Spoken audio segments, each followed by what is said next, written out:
Hello, everybody. I am so excited tonight to be coming to you live, Facebook Live. Before we get started tonight, we're talking about some good old black girl magic. And this is going to be two tales of a city, two cities, a tale of two cities, Nashville and Chattanooga. So before we get started, though, and before we introduce the ladies, as you can see, I have two of my partners, Minister D. Thomas and Tracy Dunham. If you could just wave a little bit at the people as everybody is coming in.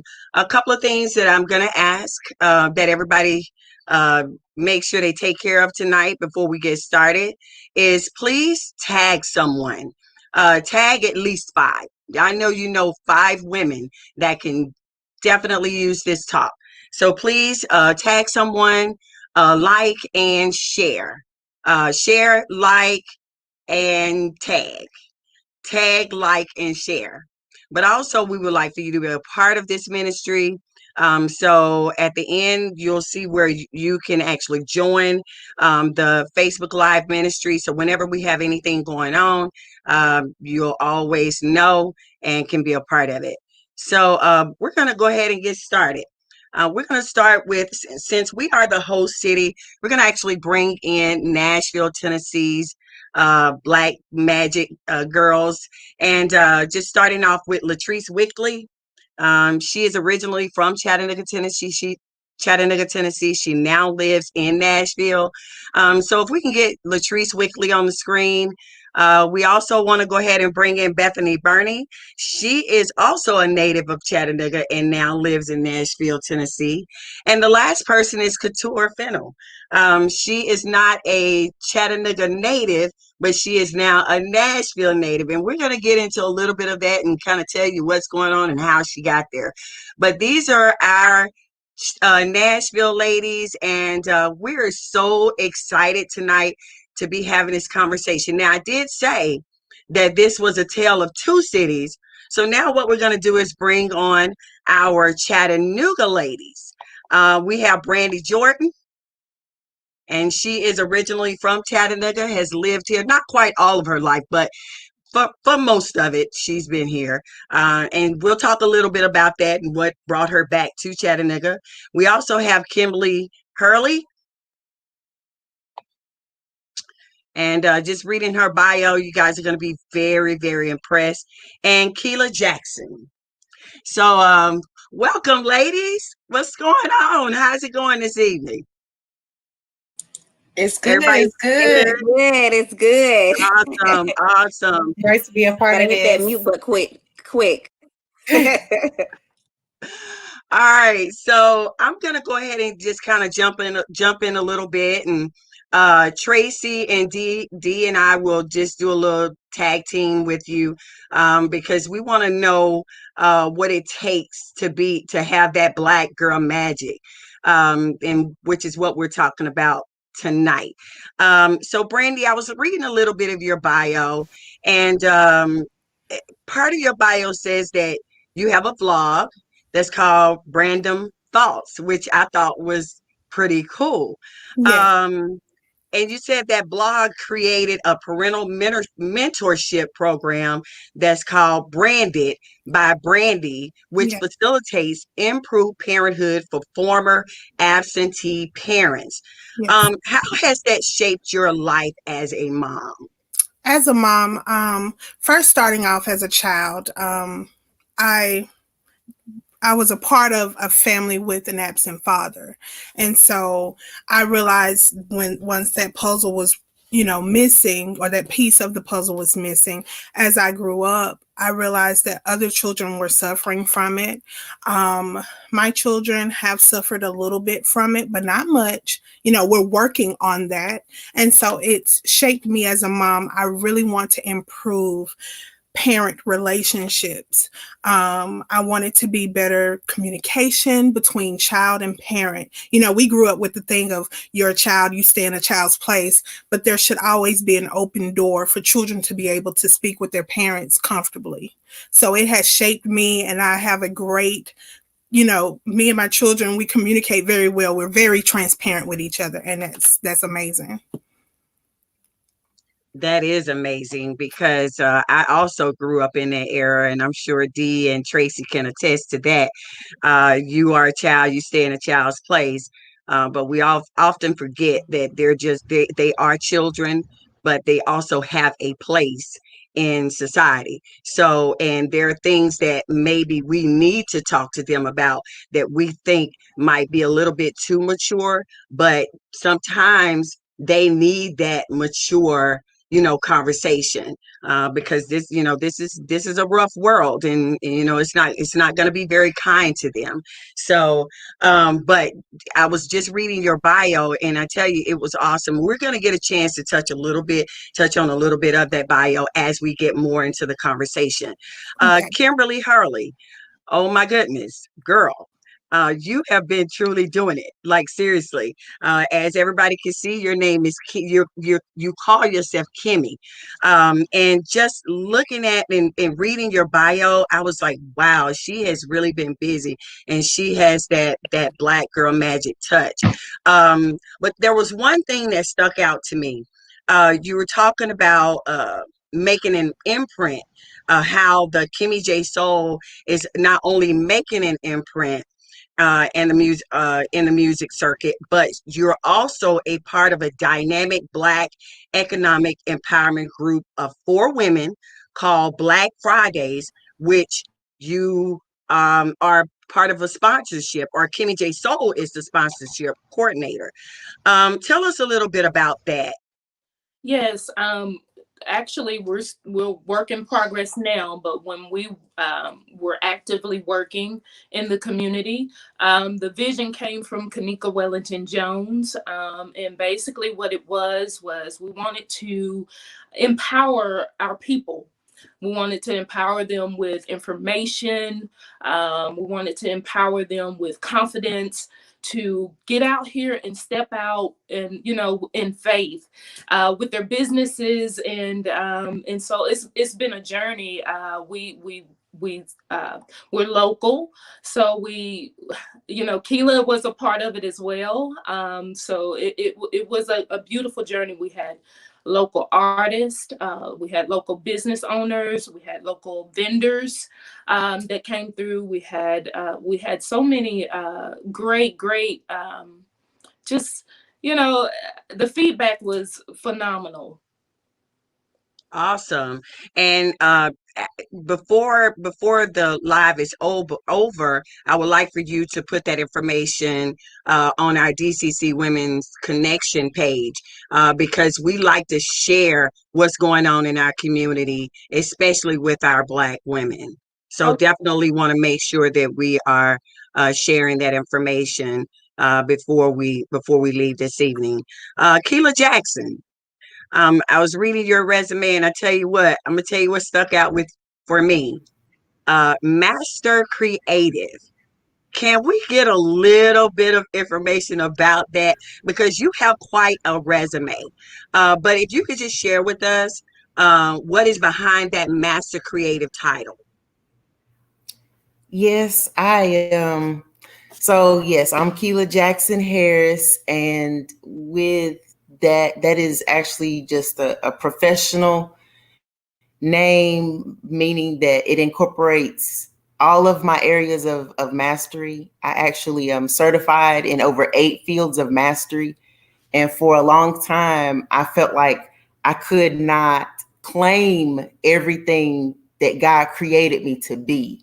So I was one title and then maybe 2 titles. And then I said, you know what, God, you created me.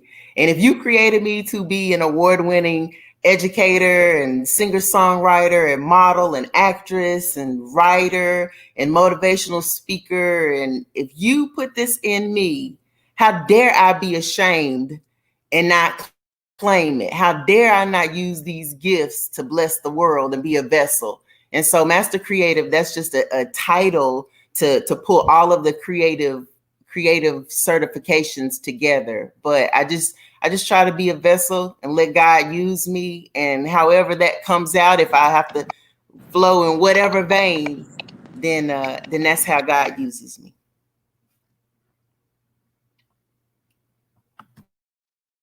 Sorry about that. Amen. We get into a little bit more of that later on in this conversation, because when we start to talk about, what the different gifts and talents that God has given us, when we decide we don't want to use them for whatever that reason is, we're not only shortchanging ourselves, but guess what? We're shortchanging the people around us, the people that listen to us, the people that know us. We're shortchanging a lot of women out there. So, amen. We're going to definitely get into that. Latrice Wickley, Chattanooga native. I've known Latrice for a very long time, and just watching her grow, I tell you what, I am so impressed with, just looking at her age and where she came from and where she is now. So Latrice, just kind of reading your bio, you were talking about how you are a mother, a teacher, and a God-fearing woman. You also said you are an advocate for self-love and self-awareness, and like to encourage others to journey into finding themselves as well. You believe that with God, self-love and self-awareness, that you are able to operate at your highest self and deepen a current relationship. Okay, so why is that important for you to be an advocate for self-love and all of that other selfness that you got going on? Well, I'm Latrice. As she said, I'm from Chattanooga, born and raised, but I currently live in Nashville. I feel, to me, when you're able to operate at your highest self, when you know yourself and you have that personal relationship with God, that you can nourish your relationships around you. You can help each other build, and we can do what God has called us to do. But you're not able to operate at your highest self until you know yourself, until you take time to love on yourself. And I feel that there are steps to that.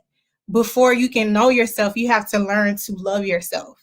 You have to pay attention and give yourself the things that you need. And so when you get in that place of, noticing, okay, I matter, I love me, then you can start to do what I call shadow work and learn all parts of yourself and be able to show up whole in friendships, relationships, in parenthood, your relationship with your kids. So it's very important that once you start that journey and you're on the pathway to knowing self, that you can help others do the same. I think it's important. That's good stuff. Show up whole. That's the journey work in self-love, self-awareness, showing up whole. I love that. I love that. All right, Bethany Burney, another native of Chattanooga. A couple of things that stuck out with me in your bio. You said you are an educator, but educating and working with children is something that you've always loved to do. And with that love, you were blessed to coordinate your church's summer enrichment program, which is called Boost. My question to you, what ignited that passion to extend services to be a coordinator for the church's summer enrichment program? There has to be a passion there to give up your summer to spend more time with children. Where is that passion coming from? Well, the passion, hello everyone. The passion came just from wanting to educate kids, period. And not just educate kids, but being able to connect with kids that needed more help academically. Boost is an academic program, summer program. And so being able to connect with those kids and allow them to be able to get the services that they need to boost themselves, in the areas of growth that they needed that growth. Becoming coordinator, however, was really like more of a push from God. Definitely not something that I had plan to do or be a coordinator. I was working as a teacher with the Boost program. And when the program originally was in Murfreesboro, and when they opened the program up in Nashville, they had asked me to coordinate the program. And so I was very hesitant because coordinating was not something that I was that I had done before. So I was definitely hesitant. However, when it came to when God is telling you to do something, when God is pushing you to do something, you have no other choice but to listen and be obedient. For me, I know the way God has often worked in my life is he has definitely had to wiggle me out of my comfort zone in order for me to get the growth that I have been able to see even today. And so when it came to being a coordinator, that it definitely took some pushing, but being able to be with those kids and get them to where they needed to be, help them in every area that they needed that help in academically, like that was easy for me. So and growing up, academics wasn't really like a strong push for me. And so like it wasn't something that I was like super great in. And so like I connect with kids who do not have like a love for school, and I can connect with them on a different level than, because that's something that I once felt about school. So that's where that passion came from. Awesome. Awesome. A lot of times we go through things simply because it is for us to help someone else go through that exact same thing and let them know that they can come out great on the other side. So, I always believe that nothing happens by chance. There's always a reason for everything to happen. And then, of course, we have last but not least, Black Girl Magic Couture Fennel. Yes, yes, yes. She's in the house. Check this out. She is not from Tennessee, period. She is from Denver, Colorado. She moved to Tennessee because of school. So my question to you, and just kind of reading your bio, you said that you love to travel. You try all types of new adventures, and you love to read and write. My question is, what types of adventures, if you don't mind sharing, and what types of books and that you enjoy reading? So, hi everybody. My name is Couture Fennel, and like Ms. Deborah said, I am one of the people not from Tennessee. I am originally from Denver, Colorado, born and raised. I moved to Tennessee when I was 18 in Memphis to go to college, and then I ended up here in Nashville. Adventures, I think like moving was an adventure. Taking the opportunity to move away from home, all I knew in Colorado, and the adventure of like moving to a whole new state across a whole bunch of states. But I moved there because I had family there. Just my life has been an adventure, but like my life is a testimony too. So those adventures turn out to be parts of your testimony. And I think a lot, when I say adventurous, I think of like things that me and my fiance get to do together, like just trying new things and not getting stuck in the reality of like only a certain type of people can do this, or if they don't look like me, then they can't do this. So we're just really big about just going out and enjoying the world for what it is, because God put it here for us to enjoy. So why not just try all the new things and things that I normally don't do? Books, I have really been reading since quarantine. I feel like God has just been using me to read more. That was something that I just grew up. I love to read. It was just something that I was that kid, like people could be outside playing. I was probably in my room listening to music or reading a book or writing in my journal.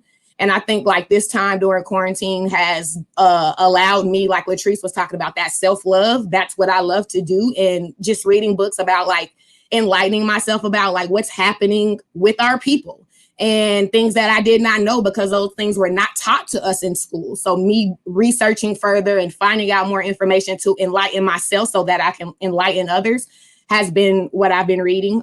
Just a lot of empowerment books, leadership books, and just books that make me feel good about who I am as a Black woman in this world. Awesome. Awesome. And that's how we grow. A lot of times, those are not our comfort spots. But we should be sitting down reading some type of book, or, writing some type of vision plan, or, doing something that is productive, and that's going to help us on our journey. So awesome. Well, I do want to say that you ladies are so accomplished at a young age, and it impresses me because when I was in my 30s, I was definitely not that, I don't want to use the word bright, but I was on a whole nother page of, what I was trying to get done in my life. But just reading all of your bios, you're so accomplished at that age. And I am so proud to know that we have you. We have Black girls like you that can kind of pass on, some knowledge, a little bit of nuggets, a little bit of talent, gifts and things like that. But now what we want to do is we want to move on to the phase of just kind of getting deeper into our conversation about what makes us Black girl magic. So I'm going to turn it over to Tracy. She's going to kind of kick that off for us. She should have the questions while she's kind of giving me that little side eye. But yeah, so, Tracy is the one that likes to be behind the scenes, but let me tell y'all something. Tracy has some serious wisdom, and a lot of things that, you ladies have discussed tonight, that's Tracy. A lot of things that Tracy has gone through in life, I'm sure we all can relate, but Tracy has a lot of wisdom. So we're going to kick it off with Tracy, and she's going to kind of get us into that, into a deeper place with our conversation. It's on you, Tracy. Okay. I'll just say she threw me a loop here because I didn't know I was introducing this. So we're going to talk about 3 key areas: life, religion, and relationship, and how those areas play into your lives, and how, in what order. I guess that's my first question.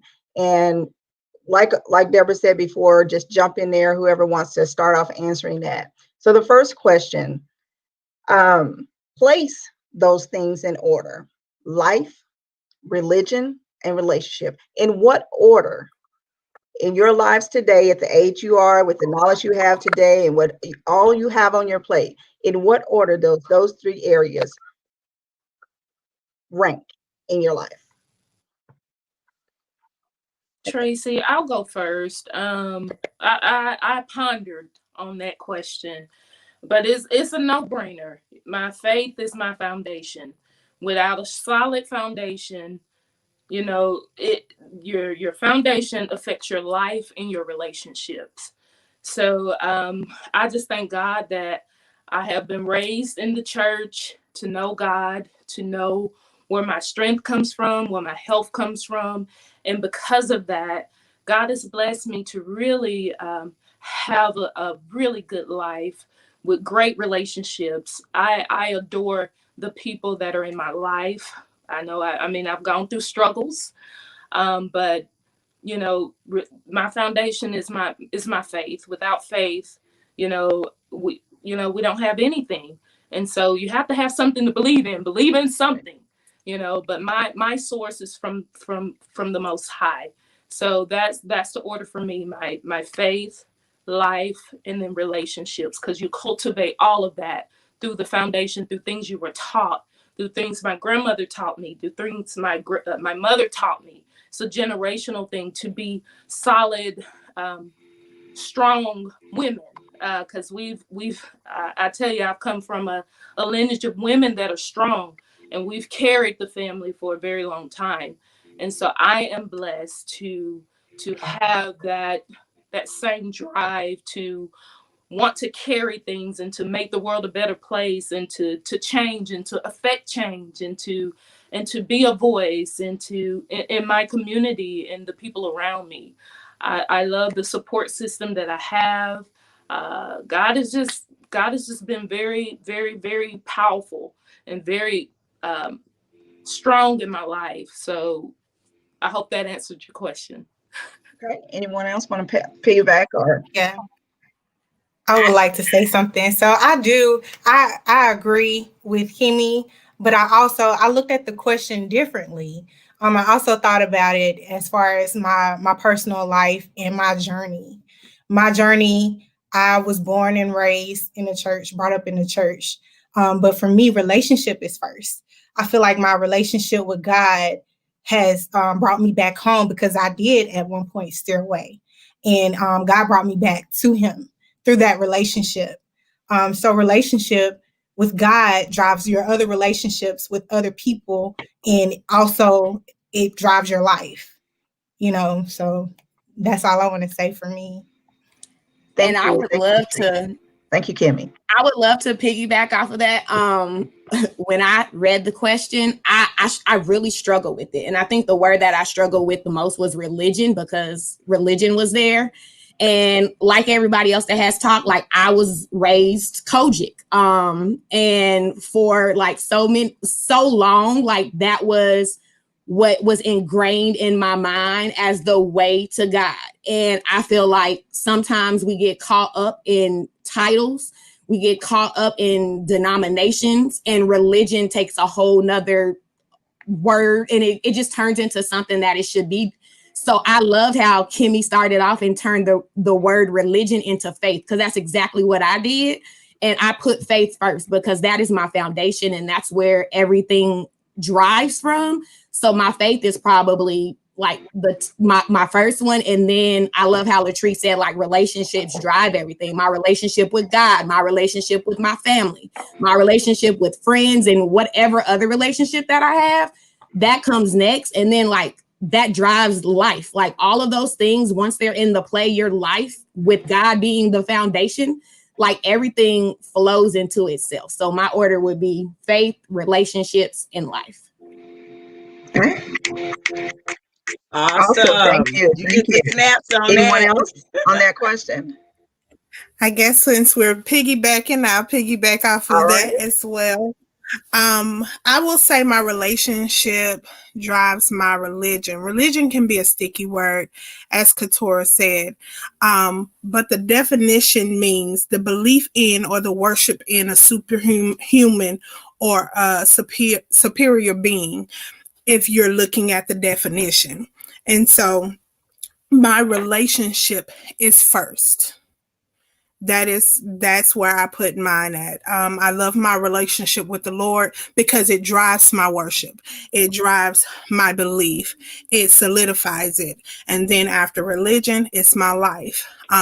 Those two, the relationship with him and the religion then shows through my life. And it's how I carry myself and how I show Christ through everything that I do in life. So it would be relationship, religion, and then life for me. Thank you. Okay, I'll move on to the next question because you've already solidified here for the most part. I guess the majority is going with that your faith and your relationship with God is the key and most high thing above all other things. Because truthfully, without that, you cannot have all the rest of it. You cannot have great relationships with people without having a great relationship with him. So how far are you willing to compromise that order? Has anyone ever made you think you needed to compromise that order in order to have the other things in life? Anyone jump? I'll jump in. Yeah, for me, because I have created a relationship with God, my own relationship with God. There is no reason for me to there's no way that I would allow someone to come in and either compromise that, or it's like it's non-negotiable. If we don't have the same type of I I don't want to say if we don't believe in the same thing, but whatever, you have to believe in something. If you don't have any type of belief or any type of faith or relationship with God on your own, or whatever it is that who you believe in, I just don't think that, the relationship with anybody would work. Friendships, spouse relationships, like those, I just can't see how they would work, because it's like you guys are on two different Okay, what did they fields. used to call that? What did they used to Huh? call that? Being what? Unequally yoked. Unequally. Yeah, equally yoked. Unequally yoked. Yep. Yeah.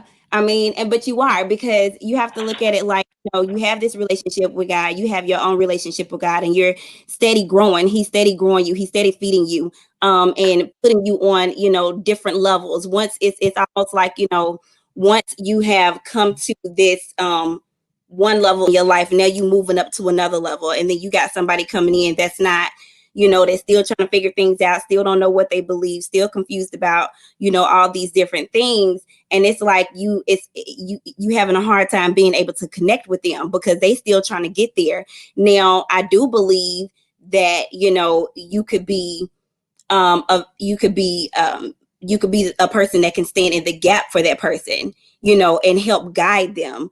But to like really have some type of relationship where y'all are growing together, that's not something that I would be able to do. So like, to me, it's just it's a non-negotiable. Like, wouldn't be able to do it. So what if on your job a situation came up and it really challenged your order and how you needed to address that situation, how you needed to handle yourself, or how you needed to be as an individual in that situation? Would you compromise that order for a job? I wouldn't be able to. Again, the relationship that I have with God, I feel like God is going to open up the doors for wherever I need to be, wherever it is that He needs me to go. That's where I'm going to be. And if my job is telling me that I need to compromise this or compromise whatever relationship it is, to be able to be successful, or whatever it is they need me to do for that job, then that job is not for me. And again, God is going to always take care of me. He's always take care of me. He's going to always take care of His people. And so at the end of the day, it's about being obedient. If I make that compromise and I say, well, you know what? I mean, because this got to get paid, and the daughter got to get taken care of, and all of this kind of, that's saying that I don't trust God to do what it is that He needs to do. Absolutely. So, in making that compromise, then really it's not helping me to grow. It's not helping me to be able to get to where God wants me to be. I'm not helping anybody else around me. Awesome. Awesome. Anybody else want to piggyback in there? Yes. I would like to say, so I feel like the order that I chose, the order that I have for me, relationship, my relationship with God, and that all my relationships that are centered around God, it fulfills my life. And my life, I'm able to operate in my purpose because I have my values in order. And if I try to compromise that, then I'm no longer being fulfilled. And, it makes me think of people who choose things out of rewards, money, choose jobs, or make certain decisions based off, what they're going to get out of it, instead of, finding their purpose and living out their purpose. And so compromising that order, I'm not able to be full. I'm not able to be fulfilled. And so in times where, say, I am on a job and I'm asked to compromise my order, or put in a position where I have to, I have to address that. Because say if I am in a position like I'm teaching, and I feel like my purpose is to pour into these kids, but I'm asked to compromise that order in my field of purpose, then that's when I need to have that relationship built with my authority, so they can know, like, this is something that I can't do. And how we go about that, that's something that we'll have to talk about. But when you have that strong sense of order, and I'm not compromising this, that's when relationships come into hand, because I have that relationship where I can say, hey, this is not me. you know. Very good. Thank you. Thank you. Anyone else? I would All like right. to piggyback. Okay, off come of on, that. Miss Brandy. So with the whole compromising, I'm gonna be honest. The way that I carry myself, I believe the Christ in me, the God that's in me. Nobody has ever asked me to compromise because they already know that it's a no-go for me. So how I carry myself in my work, my workspace, in relationships, friendships. Nobody has. Now I can say in the past they have, but like currently, because I'm solid in my relationship with him, it's unshakable. And I have this aura about me where nobody will ever, I don't want to say they will never, but they haven't asked me to compromise that because they know their brain is going to be like, it's a no-go. So I think it's about how you live your life. As I've gotten older, I realize a lot of people don't ask me to compromise because, we're younger, not saying that we're weak, but we're weaker in our relationships. We're still developing our relationship with him. We're still developing our worship, our prayer with him. So, but when we get older and we're more confident, we're more bold Christians. We're bold in our faith. It's like you're a repellent, not you. You can bring people in, you pull people in a positive way. But for those who need to stay out, it's a repellent. They see it. They're intimidated. They shake when they see the God in you. So I don't get, those type of things now. But back in the day, it was a lot of people who would, suggest me compromising my faith or my religion. But as of right now, that God is strong and it's unshakable. If I may ask a question, I was just really enjoying what you were saying, Brandy and Latrice and Bethany as well. My question would be, what helped you bridge that gap? So, and the reason why I'm asking this question, so let's say we have 17-year-olds, 18-year-olds that are still trying to figure out, even 20, 25, they're trying to figure it out. What helped you bridge that gap to where you are today? I can go ahead and speak on that. Since I of course, I do work with youth at the church, but it's all about being relatable. Sometimes when we get older, we tend to forget where we come from. We tend to forget the things that we've done. So to bridge that gap, I've always been the person to say, hey, I've done that, and I'll share some stories just so that they can understand, that they're not alone, and that we do fall short. There is an opportunity to always get up. And so I've bridged the gap by being relatable, by being transparent, and letting them see the growth and see the Christ in me and where they can be eventually. So it's all about being relatable to the younger generation and bridging the gap. For me, I believe it's a constant process. I don't believe that, and this is just for me personally, I don't believe it's a destination per se. Like, I've done the work and that's it. I feel like with bridging the gap, it's a part of that self-love journey, that self-awareness. And that's not something that will ever end because we're going to continue to experience storms. We're going to continue to have things that pop up. As long as we live, we'll continue to have things that happen to us where it's something that we haven't experienced before, or that, okay, I haven't seen this in a while and I got to pull back from this experience, and so it's about just growth, continuing to grow. So basically what you're saying is a never-ending journey. Exactly. And you're going to have to continuously, the next reset. It's the daily choice. Yeah. Okay. A daily decision. To not compromise or your relationship with God for anything else. one of the other questions that I have on here kind of piggybacks off of that. So I'll go ahead and ask that. And has anyone ever been asked, and be it a peer, be it on your job, or just a friend relationship or romantic relationship, to compromise your faith or compromise your relationship with God? Has anyone ever pressured you to make that choice? I'll go ahead and jump in. I apologize. Technology. Oh, technology 2020. I actually wanted to say before my computer kicked me off in going behind Brandy that at this point in time, I don't feel as though people challenge me as much as far as trying to compromise what I believe in, because at this point in my journey, and it's been documented, they know that I came from compromising, and the compromise wasn't others compromising me. It was me compromising myself because I did not stand on the promises of God.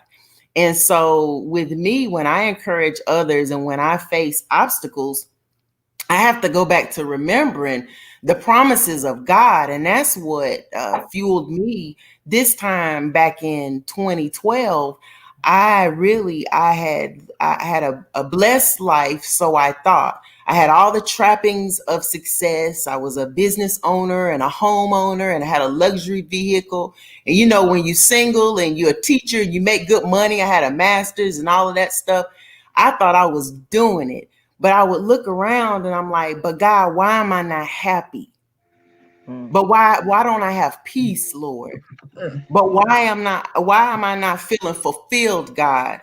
I had grown up, I had been raised Catholic, but my mother was a minister of music. So we had been members of various denominations. So I knew religion, I knew denomination, but I was like, God, the Holy Spirit has called me for more than just this. So what do I do?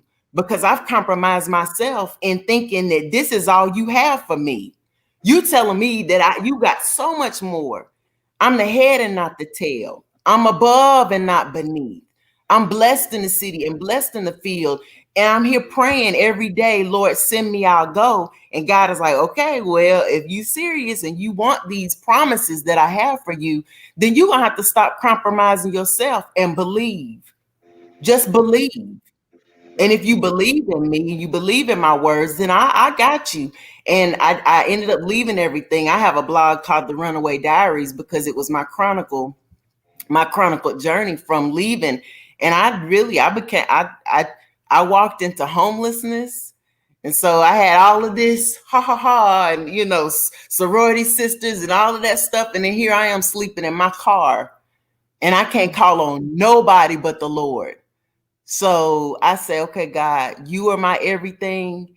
And from that moment up to now, God is my everything. And when I feel like I'm being compromised, I have to look at myself first and say, okay, well, are you the one compromising yourself?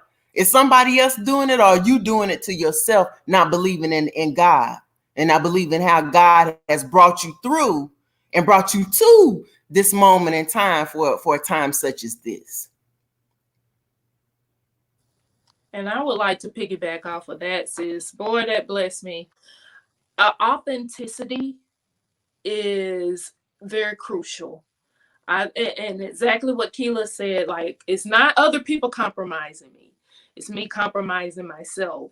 I had to go on a self-empowerment journey for about 2 years to get back to the foundation of who I was so I wouldn't be moved. Just having authenticity. I say self-work is the best work. I'm with Latrice. Self-work, putting the time into yourself to know yourself, know how you operate, know how you're triggered, know all of these things. Those are very, very important aspects to becoming the powerful Black woman magic that you're supposed to be. I I went through that journey as well as, you know, it was me compromising things, my voice per se. I'm a artist in the city, and it took me a while. I'm my worst critic, and it took me a while to get to a point where I was just like, man, my gift deserves to be in you know, everybody has their own lane. My mom told me, she said, honey, if you can't fall in love with the gift that God has given you, then nobody else will. So what I did was I took the time and I invested in myself. And when I invested in myself, I healed through writing and songwriting and going on that journey, because I deserve to have that love and compassion for myself that I give to other people. That's very important. Keila, thank you so much for bringing that up. Like, you compromising yourself. It's not necessary, because people who know me, Miss Bethany, people that went to college with me, I held my Bible walking down the walkway. People knew. People were scared to approach me, and you know, thinking back on it, you know, religion. I mean, you can be religious, and it can be off-putting, but when you have a heart that loves, and you have a compassion for people, it transcends totally different. And I just appreciate the walks. I appreciate the experiences. So Keila, thank you so much for bringing that up. All right, thank you. Thank you.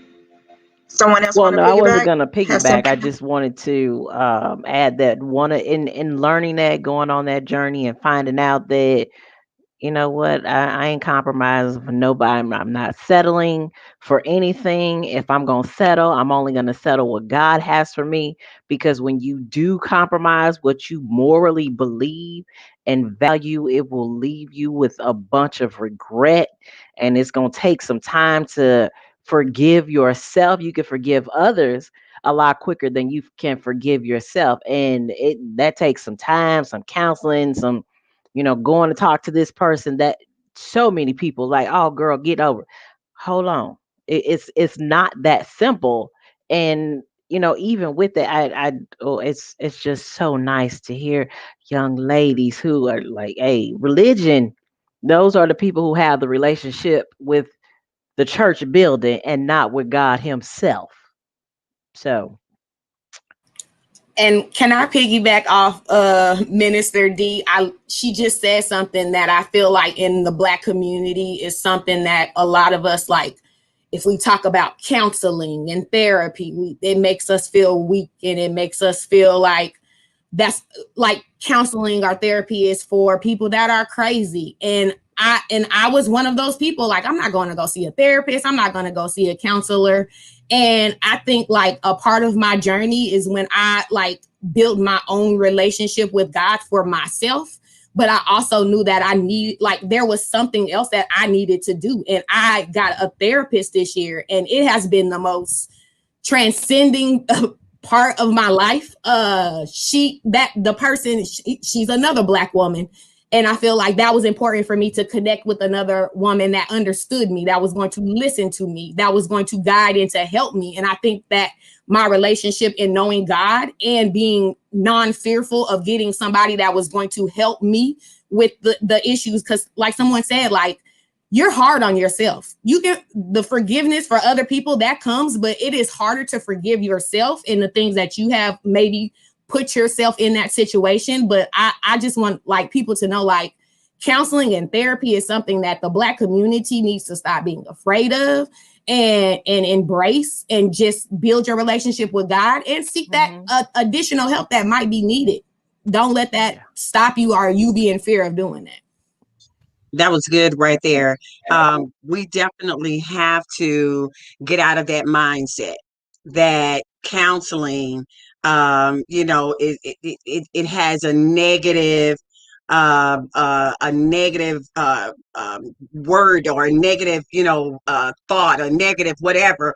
Because here's the thing, I always say this, you know, if we have teachers, why not have counselors? Right? If you have doctors, Why not have counselors? Doctors can, do surgery on your body, and they have created this great big huge community of doctors. But then we can't have counselors that can help you with what's going on up here.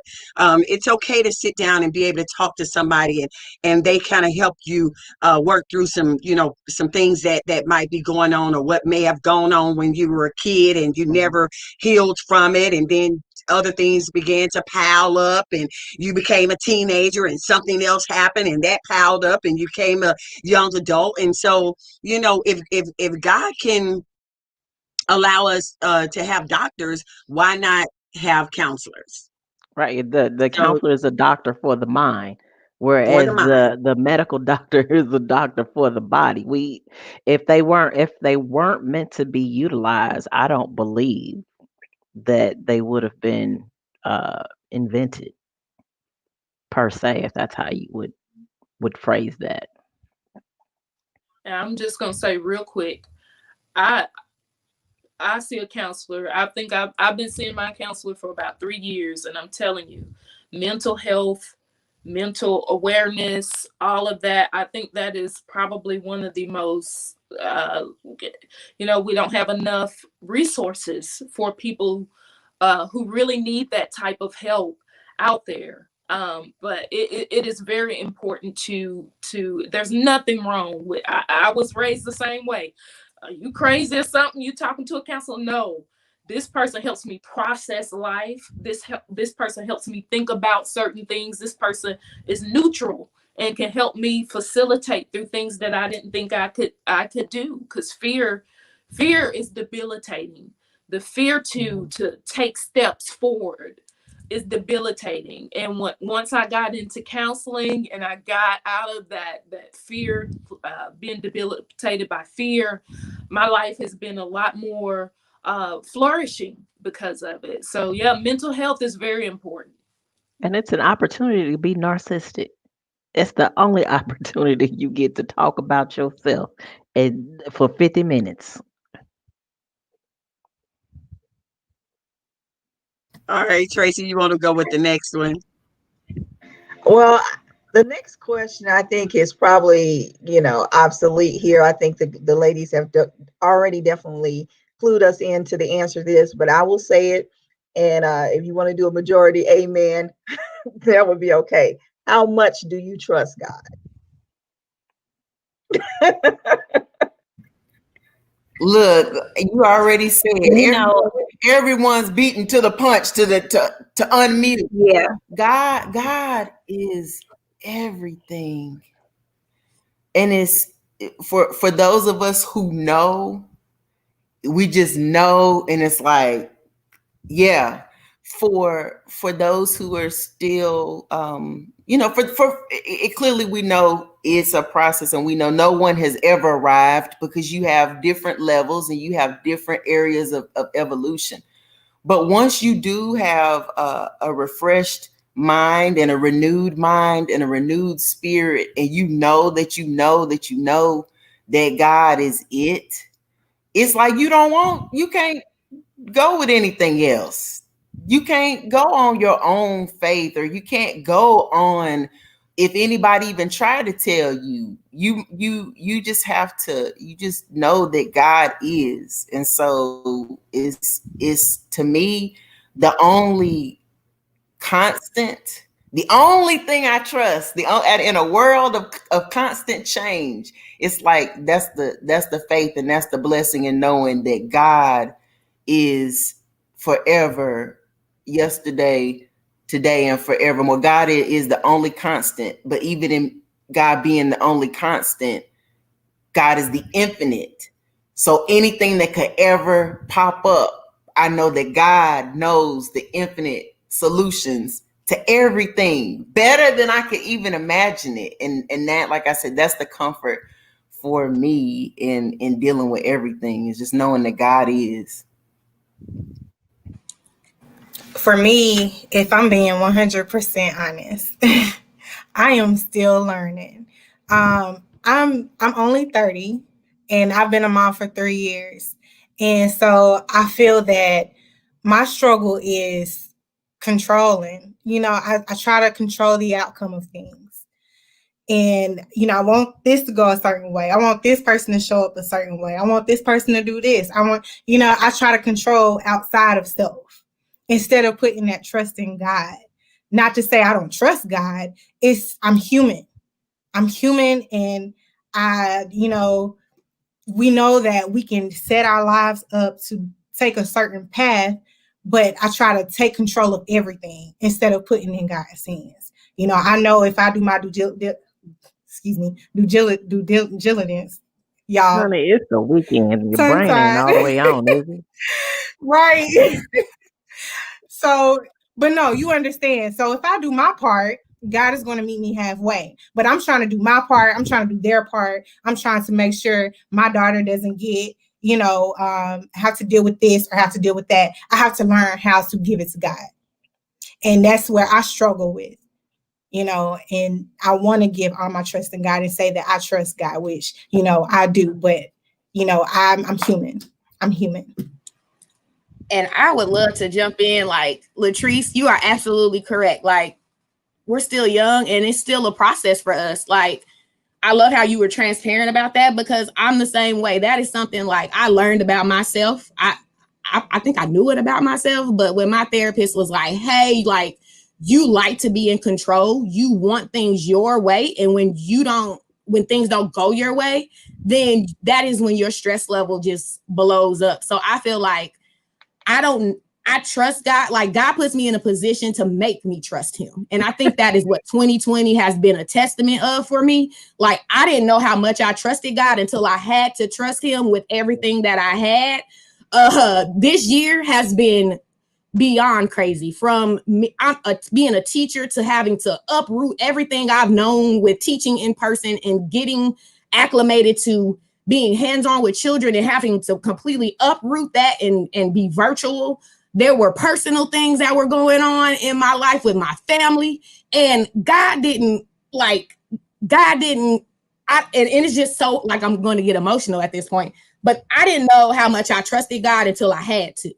And this year, like, he put me in this quarantine to make me love myself, to build a relationship with him, so that I had no other choice but to trust God and go off of that, because I know within myself it's destruction. I want to be in control. I want to control this. I want to control that. But God said, no, if you trust me and give it to me, I will handle all of your needs. I will supply everything you need. If you trust me, the grain of a mustard seed is the faith that you need. And when God does that and moves in that way, I haven't had a choice but to trust him, to give him praise for who he has been in my life this year. And it's just been wonderful, even though in the midst of all of this confusion, in the midst of this destruction and the things that are going on around us, he has shown himself faithful to me, and he has just been good. So me trusting in him, I would not compromise anything for that, because he has shown himself to be faithful, and that is just who God is to me. So no, there's no compromise. I trust God with all that I have, even though at times, like Latrice said, it is hard. It is very hard, but God shows himself faithful in every situation. And I want to piggyback, and I want you all to be, I'm so glad that you all are being transparent, because here's the thing. Even at my age, there are moments that I have to say, wait a minute. That's all you say? God, what are you doing? What are you doing, God? So don't think that that's an age thing. Don't think because we've been on this journey a lot longer that we don't have those same feelings. The only difference is because I've been on the journey for a very long time, and I can always go back to yesterday to know and remember what he did for me yesterday. It's the same thing that he is going to do for me today. right? So I don't ever want you all to think, well, I'm young and so I'm still walking this journey. Guess what? I'm old and I'm still walking this journey. And I still need that, I still need that push. I still need those verses that said that he will never leave me nor forsake me. I still have to go back to that scripture that says what he wants from me is for me to prosper. He is not here to do me any harm. So I still have to go back to that. So don't ever think, thank you all so much for being transparent, because there are so many women out there that need this transparency, because this year right here, if you didn't get anything else from this year, you should have gotten God is, period. God is my deliverer. God is my protector. God is my friend. God is my father. God is, if nothing else, he is my redeemer. He's all of that. Because this year right here has been that test. So don't ever think that because you're still on this journey and that we've made it, we haven't made it. We're still on this journey. That's why we're sitting here tonight, because just like you may get something from me, I am getting something from you all. So thank you all for being transparent. Okay, I'm gonna cut my mic. Anybody else want to say anything? Trust training is a lifelong process. A bachelor's, a master's, a doctorate. You're going to keep getting that. Every moment, every circumstance, situation that you go through, it's gonna be trust training. I ain't. Hey, God, what you doing? Them ain't the only words I've used, because as you've gotten on this journey, you're like, you know what, God, you a trip.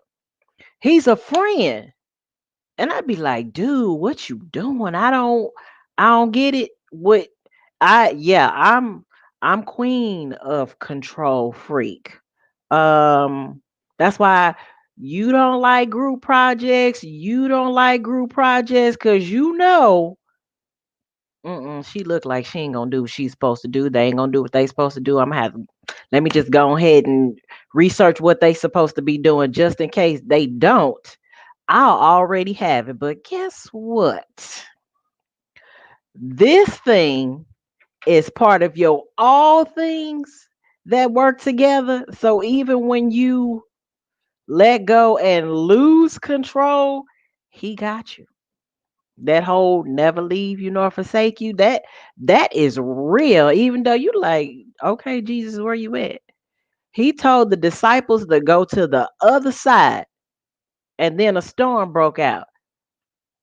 Okay, you just gonna let us die? Is it a ghost? He told you to go to the other side. Whatever instructions he gave you, that's already done. This thing is part of your all things that's working together. He says, the word says trust and he'll direct your path. Note there's an S on that. So it's not a straight line. Trust training is not a straight line. Losing control is not a straight line. Sometimes you gotta bump your head a few times just to say, oh, okay. Oh, okay. So you weren't lying to me. Oh, okay. So I can trust you. Even when you don't, you're like, oh, okay, girl, let me show you something. Let me show you something. And he show you, be like, oh, okay. Oh, you doing it like that? He is really a friend. Trust training is forever. My father, how old is he now? 73. And when he got diagnosed, we were telling him, okay, the doctor said you got Alzheimer's. He's like, well, I guess I'm just gonna have to trust God. Dude, you 72, you still saying that? Well, he's 73 now, but it's a lifelong process. And when you realize, like, even for me, control freak, queen of the control freaks, I started the movement. I feel like, it's like, you know, and it's not that you, how can I explain this? Okay, so you want to lose control, and you feel like you got to be doing something to help the situation, but eventually You get to a point, you know what? Ain't nothing else I can do. This you. God, you told me to do this. I ain't got the money. I ain't got the resources. I don't even know where to go. You gonna have to do this. And you realize ain't nothing I can do. God, this you. And there's an older gentleman, one of the elders at the church, that says, God, if this is your will, then it's your bill. And that's how you lose control. I ain't nothing I can do. This you. This your business. I'm gonna get out of it. And that's just part of your trust training process. All right. All right. Thank you, ladies. I, Thank you. um, Last and final question. All right. Being in a position to help and lead the community, how can you be the advocate, the face, the voice of the change?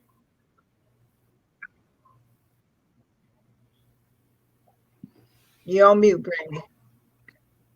well, being true to, oh, my bad, Brandy. Sis, go ahead. You got it.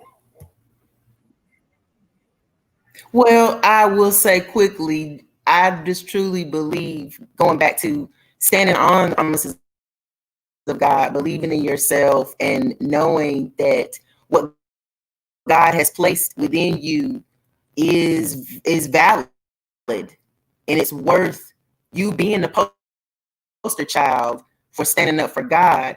And it's funny, and I was over here. Kenny and Brandy know I get excited like I'm in the church. I'll be like, hey, hey!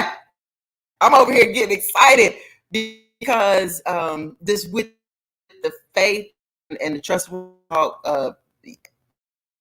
I agree heartedly that it's not age, is not about anything, and I think very, because we're, in form or fashion, we online are educators. And what I have known and seen is that we as educators, we like to be able, we are the ones who are at the head of the class, so we like to be able to be in control. And it's because also we have had to do that. That's part of our Black woman magic. We've had to take control of situations. We've had to be the voice of reason. We've had to go forward. And so that's funny on that. But I promise you, getting back to what I say, if you just continue to know that all things work together and that you stand on it and you allow God to use you as a vessel, that's what I encourage everyone, including myself, when I have to give myself pep talks, is to stand on those promises and be the change. Folks may not be reading the Bible. Y'all know that. They may not read word. They may not meditate. They may not have time with the Lord, but they're watching you. They're watching me. They're watching us. And so we just have to stand and be the change and ask God to continue to order our steps so that we might not go to the left or to the right, but in God's will. And I'm so glad that Keila brought that up. Like, being an educator, I feel like we're always in the forefront of being an advocate or being that face or that voice, especially as Black people, period, in education. I feel like education is a field that is normally ran by white women. And I feel like, for me personally, leadership being where I want to go, I feel like it's been super hard for me to advance in my career, and it's left me in this place where I feel like I'm stuck, or I'm in this rut, or the weight of in the things that people continue to tell you. Words have power sometimes, and if you allow that power to take you over, it will. And I have been in a place this season that is just like, God is going to use me regardless of what somebody else tries to put against me or say to me, or things that I cannot do. And that is the whole reason I became an educator. I never wanted to be a teacher. Doctor was always on the forefront of my mind. But I think God put me in a position, and he knew what calling he had over my life. And regardless of what way I wanted to go, he maneuvered me in a way where when I was in school, teachers didn't care about me. I was in a system that was from the jump not built for me as a Black woman, period. I was in a position where they weren't teaching me the things that I needed to know that were going to help me be who I needed to be in this life. So there was like, I had to learn as I went. But like when I saw the treatment of how people treated me in school, I never wanted a child to feel that way ever. So that is why I got in this position, because the school that me and Bethany, we work together. And the school that we work out is a reflection of us, Black and brown children in a school that need to see faces that look like me. So as being an advocate, I advocate every day in my classroom to be there for those kids, and for not just the kids to see that they can be anything they want to be, and I am a reflection of them, but just knowing that the people that I work with that don't agree with my calling or what God has had for me or has for me, I still have to advocate. And that is hard. Like being the voice and standing up for what is right. It is exhausting. It is draining. It is hard. But I know God has not given me more than I can bear. So that is why I continue to advocate for people that look like me, for children that look like me, because they deserve the same education.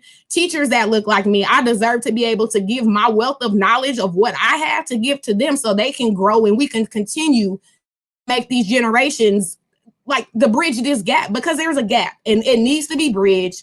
And I just want to be the person, the face. If God has to take me through it and be the person, then I need to open myself up to be that person. And that is what I'm going to do.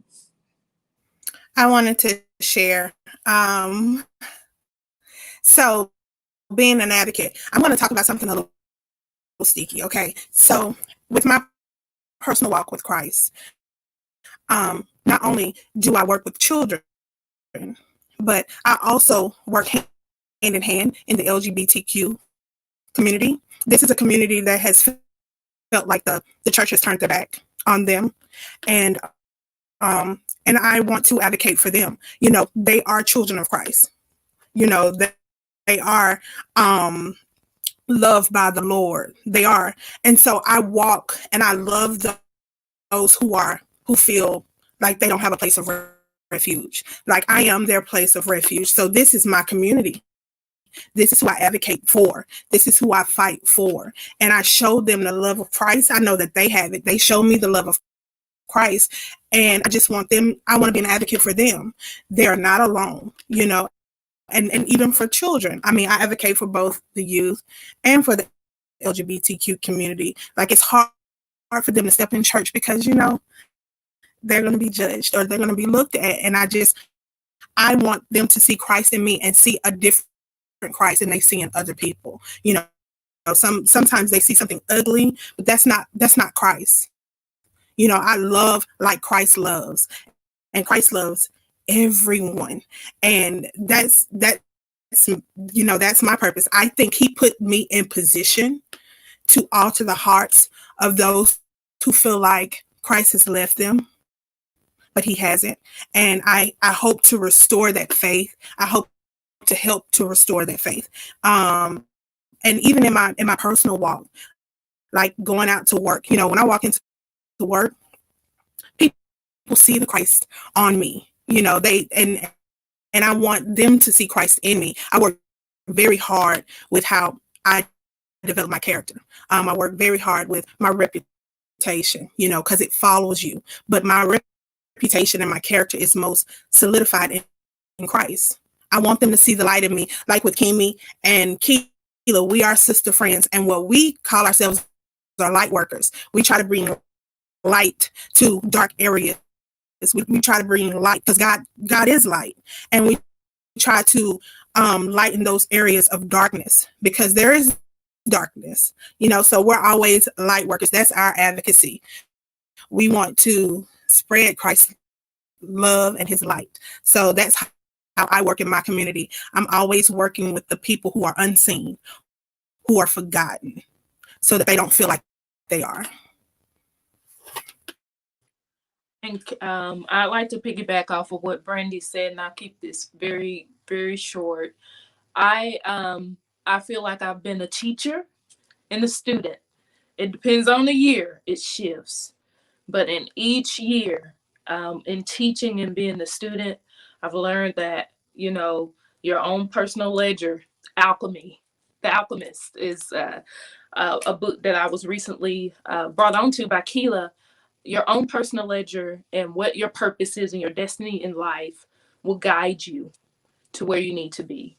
And I enjoy bringing light and bringing information and bringing things that will heal. I'm writing a song, hopefully coming out next year, called When You Are, and it talks about being your authentic self. There's a verse in it that says, just be you authentically, wear your crown, her majesty, your strength, your royalty.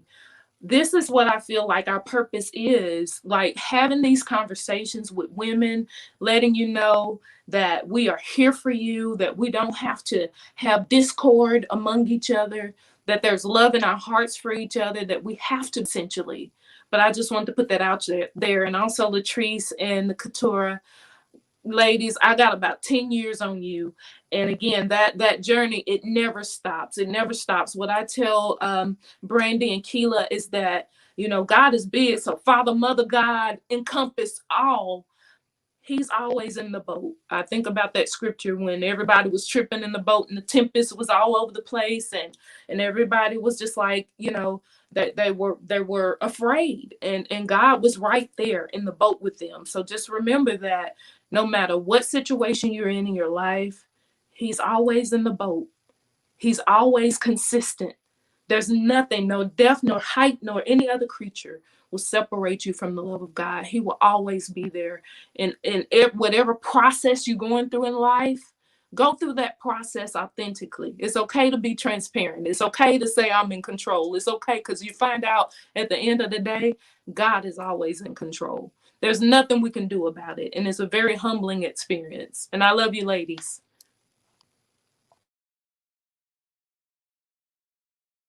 Anyone else?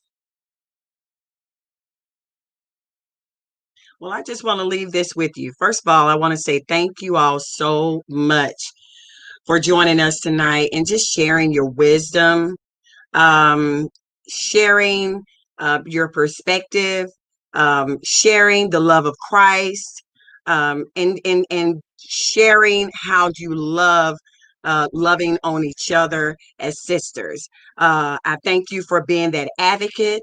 I thank you for being that face. And I thank you for being that voice of change in our community, whether it's Nashville or Chattanooga. Thank you so much for being that change, because that's what we need. We've got to make sure, as Keturah said, being that person in front of that classroom, that that's that Black child that needs that helping hand. If nobody else can give that baby that helping hand, you can. So thank you all so much for just being all of that. We believe in women, uplifting all women.